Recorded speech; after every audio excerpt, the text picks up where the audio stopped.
Today we have come up to the glorious Cowdrey estate to come and see a man about a dog. The man in concern is a gentleman called Jason Mayhew. He is one of the UK's top Gundog trainers, and he has called us up to prevail upon some of our services on his Defender 110 utility. So we're going to go through the project and see what he would like us to do. Morning, Tom. How are you, sir? I'm good. Good to see you. So I got my hounds with me today. On best behaviour? Well, that's it. Mostly, yes. Mostly, yeah. What are the ages of them? So this is Bertie. Yeah. His kennel name is Berry Shot Bernie. Yeah. He's a field trial champion. He's 8, and this is a 2-year-old. He's a Welsh bred dog, Wynyago Fabino, and his career started by winning a novice trial. Wow. So for me, this vehicle represents what I do for a living. World class. World class, absolutely. World class. Yeah, no, fantastic. Can you just show us around the car? Just so, I'd like to understand how you actually use the car now and how we can further enhance that car to complement what you do. Yeah, I think it's very important because, as you know, in what I do, I compete up and down the country, and so the vehicle has to do long mileage, take lots of kit with me, dogs, and so I live in it from time to time. So we'll break it down and we'll go through each compartment. Perfect. So the problem we got here, as you can see, Tom, I can only put my dogs in, so I'll load them now. Kennel, Finn, kennel. All that is wasted space because what's happening is the dogs are around there. I've got to leave them overnight. If I leave any food anywhere, they'll be in the back of the car. Of course. You know, kit's going to be wet and dirty dogs. Everything's got to be dry. So really, I need security. I need somewhere to put my dogs so they're safe, just in case I have an RTC. Yeah. And also somewhere where I can put food that they're not going to eat, because Labradors are always hungry. Of course they are, just like me. Right, moving on. So this is a good example of food. Storing away. I could take 4 or 5 bags with me when I go away. And really, this is just a wasted space in the back, and especially the sides, isn't it? It is, because the dogs just hold everything. I don't need all that space. So I need something where to put dog food, kit. I could be, normally I'm away for 2.5 weeks, 3 weeks at a time. Right. So with that, you know, I've got to think about how can I best utilise this vehicle. And as you can see, bag of food there. Moving forward to the front compartment. Well, I try and keep this a bit tidy, but as you can imagine, it's very tidy, to be fair. The shooting season's over. Yeah. But you know, we're storing kit like this, where I've got dummies and vests that I train the dogs with. This can be full of my personal kit and clothing. So when I go away, you know, you take the clothes for a British winter, and that can from snow to warm. Right. And so it's almost I need to take 2 suitcases with me. And the other problem is it's storage, always storage. And as for me, I mean, I'm not as tall as you, the Land Rover seat, as great as it is, you know, you do get the pains here after long journeys. So maybe raise the seat up a bit. I think that'd be a really good idea, because, I mean, I've driven to Rosedale in this, which is 6.5 hours. Not that I didn't mind, but kind of numb bum. Legs. Yeah. And as you're talking about your knee, you've got problems with your knees anyway, so we want to see if we can get that sorted. So we just want to need all that sort of really looked at and just designed in a better way. Of course. That's how I see it, really. I mean, we've got a fantastic base model anyway, haven't we? Well, you couldn't get any much better than that, have you? You can't, no, absolutely. I mean, it's a beautiful looking car. We're going to do this, we're going to set out to do this in a few phases, aren't we? Yes. Do phase 1, 2 and 3. Exactly. First phase, we've got a little idea. We're not going to give away too much. We've got a little idea what we're going to be able to do to it. It's going to look lovely, and we're going to hope to get this done ready for the 29th of April. 29th of April, which is... On Cowdrey Estate, we have the Gundog Challenge, which is 18 teams from across the UK and Europe coming over for charity, which is for the Kent, Surrey and Sussex Air Ambulance. And they're competing here on this beautiful deer park here on Cowdrey Estate. And hopefully you'll be able to see this come out in pride and joy on the 29th of April. So what Jason's about to do now, from what I believe, he's the professional, not me, but he's going to simulate a gunshot. Yes. And a bird falling. Yes. And then you're going to go and send one of your dogs or both of your dogs. One of my dogs. One of your dogs to go and retrieve the bird from the bank and then bring it back. That's right. In harmony. So recreationally, we have to train our dogs onto dummies. Okay. So the shooting season falls, depending on what you shoot, but from the middle of August till the 1st of February, depending on what you're shooting. So we have to train our dogs in between. And remember, we want a dog to have game finding ability and bring the meat unharmed, undamaged, ready for the plate. And it's all about field to fork sort of stuff. Of course. So what I'm going to do is just fire a shot. They have to remain steady. Here we are, here's one of the dummies. Remain steady until I give them a command for them to go. Because we don't want running in for safety reasons. If you're a shooting man on a driven shoot, you know, have a peg dog, I don't want that dog running around, could be banging into another gun. Yeah. So all these factors have to come into play. So let's just see what happens. So here we go, sit. So out goes the bird. Bertie. Now he should be going up the hill. He should turn around a little bit on the wind, he might not. Here we go, he's touched the scent. Now he's going to pick this, come straight back to me. Fascinating to watch, incredible. And he's coming in now. So, and he's not chomping, the bird should be coming back ready for the plate. Should be a nice tender delivery. Dead. Incredible. Damage. Now what I can do is, as you notice, I sent one dog, I'll send another dog this time. But you notice I sent, though, this time, I sent one dog over the other. So we want a dog to mark, but we also want a dog to be in control. So what I'll do, I'll fire it out again, and what I'll do, I'll put a dog under control now. Okay. So here we go. Out goes the bird. Nice steady to shot. Thin.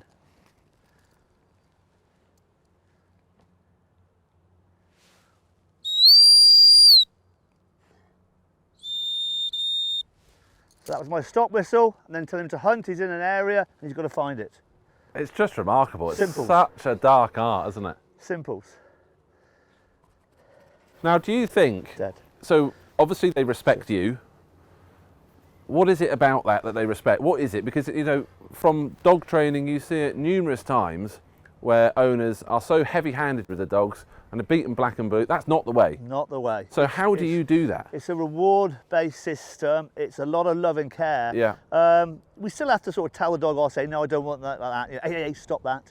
But also, it's all about showing them what you want. If they don't understand, they can't reason. So we have to break it all right down. So every piece of the jigsaw has to be trained and then put together. No different to what you're going to do to the Land Rover. Every piece you do to that Land Rover is already pre-done, pre-thought of, and then you glue it intentionally, sort of thing. Yeah, of course. Okay. Like a jigsaw together, and then the picture comes out.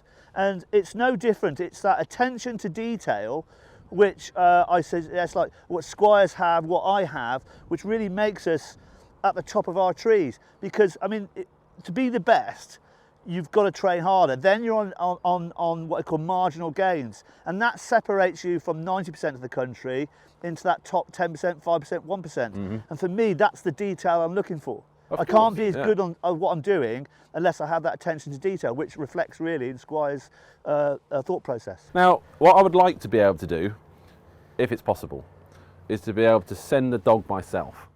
We'll do that, yeah. Is that going to be all right? So what I want you to do is, he might be a bit sticky. Of course. But we'll see what happens. So I'm going to fire a shot, and you're going to have Bertie next to you, and all you're going to say is point your hand to the and shout Bertie. Okay. All right? I think I can do that. So stand next to him. Okay. Right. Bit of petting. Bit of petting's good. Petting. Yeah, he respects me. So, good, Bertie. I'm going to bounce it out, okay. And as soon as I say send him, well, in fact, I won't send him, I'll just wave my hand. I just want you to say his name and just point. Okay. Okay, send it with a bit of gusto. Okay. All right? Here we go. 3, 2, 1. Bertie. There was a hesitation. Yeah, saying, I don't know if it's me. Yeah, so when he comes in, you're going to tap your chest and call him to you. Okay. So he'll turn on that in the wind. Here we go, picking up the scent. And he's got it. Come on in, so just step forward, call him to you. Bertie. Come on, you can do this. Come on. Bertie, come on. Bertie, come on. Oh, no. Look, I'm Dad. Come on. There we go. Come on. on. Boy, good boy. Bertie. There we go. Yes, good boy, Bertie. That's good. Do you see how soft he was in the mouth, though? Incredible. No tugging, no pulling. Yeah, no, absolutely And that's not. how we want our birds to be delivered. You know, that's how they should arrive at the shops. Unharmed. Just not like that. Not like, Easter. It's Easter. It's Easter now. Good boy. Good work.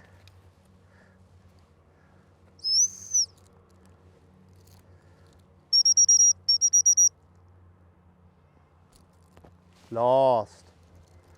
Good boy. So you sent that one, you then stopped the dog, and then got him to go for another one. And you're probably thinking, why would I do that? Imagine I've just sent him, good boy, I've just sent him, sit, on a dead bird. Gamekeepers come up to me and said, Jason, I've got a dead bird up there. And that happens. And suddenly, which can happen, we don't like it happening, there's a wounded bird. And it's really paramount for us to get hold of that bird, dispatch it, because it's not well. So what I need to do is be able to control my dog at any point and be able to move in willingly to get what I want to get. Of course, and also safety. If you're having, the dog's got to go across the road, you've got to stop the dog before it goes over the road. All that sort of stuff comes into it as well. Well, you know, he hasn't watched the Green Cross Code Man yet, has he? I don't think I have either. You know, I want that control. It's like an emergency stop. I need that control. So at no point is the bird more important than me, or the dummy at the moment more important than me. And what we've got to think about is, you know, you think about how they travel. These people spend so much time with these dogs. I mean, these dogs, I mean, if you wanted to buy Bertie, he's somewhere, depending on where you are in the world, anywhere between 22 and 38,000 pounds worth of dog. Wow. You know, can I not have him? No. No. I don't like him enough. No. And I'm not pretty enough. But the thing is, as you can see though, they have that nice playtime. I mean, you're enjoying a dog there implicitly. Absolutely. Yeah. So, shall we try a stop whistle? Yeah, I'd love to. Right. So I'm going to fire it out again, Tom. Yeah. And then you'll send him on his name, a little point. Just like I did before? Yeah, and then stop him when I say now. Okay. And that's just a long continuous Yeah, that's exactly what you just did. Okay, fine. So when I say now, I'm going to ask you to stop the dog. Okay. All right, and let's see what he does. Ready, Tom? I'm ready. In your own time. Bertie. Now. Hand up. Step into him, push him back. Back, say back. Back. There you go. He should start picking up the scent on that. There's a few scents up there now, so what he's got to try and do is emulate a shooting day. So there's birds dropping everywhere, so we have to work out which scent it is.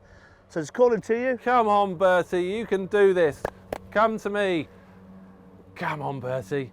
Come on, Bertie. No, good boy. Good boy. That's better. So there you are, Tom. You are stopping one of the leading dogs in the country. I think, is it down to the whistle? Well, I always blame the handler, so at this time I can say it's good handling. It's down good to handling. me. So I've got 2 Rhodesian Ridgebacks, and they're certainly not that well behaved. The thing is that it's to do with breeding, like a racehorse, isn't it? Yeah. You know, at the end of the day, you can put a top racehorse to a top racehorse and hope to get a top racehorse out, because they're bred to do what you just see them do. They're retrievers. They've become more pets now in the country. You know, around about 55,000 Labradors are bred every year. And to put this into context now, so if you count all the retriever breeds that are bred, you know, the Chesapeakes, the Curly Coats, the Irish Water Spaniels, the Labradors and Golden Retrievers, the flat-coated retrievers, and so on and so forth. Around about 100,000 retrievers are bred every year. On average, 8 a year become field trial champions, and that's one of them. I mean, it's just such an art, and when you watch them working, I mean, it makes your hair stand up on end, doesn't it? Good dogs, yeah, good dogs. I mean, and they love it. They live for it. They love it. You know, you see I mean, at the moment we're firing dummies out, but when they're on game, you see them go up another level in the excitement, because that's what they're bred to do. By the name, they are retrievers. And I must say, and solely naivety on my behalf, Jason, is to say, well, look, just loving, caring, loves everything about the outdoors. Certainly not beating this one black and blue, are you? No. You don't need to do it. You don't need to do any of that. I mean, it's years ago, this was called dog breaking. It's not done that anymore now. And I do collect old books on this subject. And I think we have moved on in the psychology and the welfare of animals and getting the best out of them. And if we look at how we get the best out of things, whether it's what you do at Squires or what we do with our dogs, to get better, every day is to get better. Of course. And for me, you know, I wake up in the morning and I get worried about, oh God, is so-and-so is going to be better than me. So it enforces me to go out trailing. I mean, Daley Thompson used to train twice a day on Christmas Day. Mentally, he'd already won training session ahead of his competitors. And it's the same for me. You know, I go out because I'm worried about people catching me up, and I have to stay in front, stay in front, stay in front. Yeah, be the best in your game. Yeah, be the best in your game.